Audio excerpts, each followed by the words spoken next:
Kasus sejumlah ruko di Pluit, Jakarta Utara yang menyerobot fasilitas umum seperti saluran air dan jalan dan akhirnya menjadi perhatian publik belakangan ini kembali mengingatkan pentingnya peran ketua rukun tetangga atau RT di masyarakat. Sebagai kepanjangan tangan pemerintah di lingkup kecil, tugas ketua RT jauh lebih berat dari sekadar mencatat identitas warga dan memungut iuran RT. Ketua RT sudah seharusnya menjadi garda terdepan untuk melakukan pelayanan kepada masyarakat. Keluhan warga sudah menjadi makanan sehari-hari bagi mereka, terutama di DKI Jakarta dengan segudang masalah ibu kota. Hal itu pula yang dilakoni Riang Prasetya, Ketua RT 011 Pluit Penjaringan Jakarta Utara.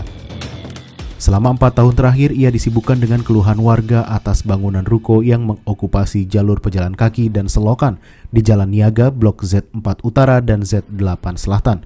Berkali-kali Riang menyampaikan surat aduan dari warga ke pihak Kelurahan Pluit dan Kecamatan Penjaringan, tetapi tidak ada yang ditindaklanjuti.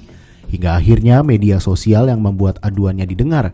Sejumlah video saat Pak RT Riang berdebat dengan pemilik ruko yang menyerobot fasilitas umum pun viral hingga terdengar penjabat Gubernur DKI Jakarta Heru Budi Hartono. Heru langsung menginstruksikan Wali Kota Jakarta Utara Ali Maulana Hakim untuk menindaklanjuti aduan Riang.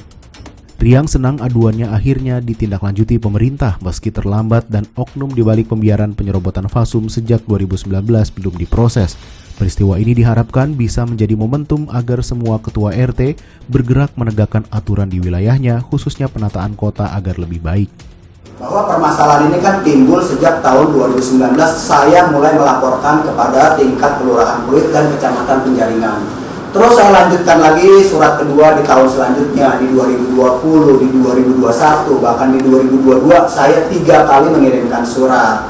Terakhir saya mengirim surat tahun 2023 di bulan Januari-Februari ke Pemprov DKI Jakarta. Kalau ditanyakan kepada saya, apakah ada institusi terkait, misalnya kayak Bina Marga, Sumber Daya Air, yang menyampaikan terkait dengan adanya kok bisa dibangun, itu di luar dari pengawasan saya, di luar dari sepengetahuan saya. Adapun salah satu tugas Ketua RT dalam Pergub DKI Jakarta nomor 22 tahun 2022 tentang rukun tetangga dan rukun warga adalah membantu dan mendukung tugas dan fungsi lurah dalam pelaksanaan kegiatan pemerintahan, pembangunan, kesejahteraan, dan kemasyarakatan. Mengawasi izin bangunan ruko di wilayahnya termasuk dalam tugas Riang sebagai Ketua RT untuk membantu pemerintah. Hingga hari ini pembongkaran 22 unit ruko pelanggar aturan masih dilakukan oleh Pemprov DKI Jakarta.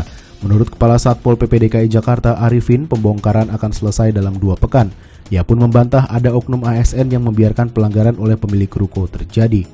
Menurut Arifin, proses pembongkaran tidak akan menutup usaha pemilik atau penyewa ruko. Mereka masih bisa berdagang sepanjang sesuai patok lahan yang tertera dalam dokumen izin mendirikan bangunan atau IMB yang sah.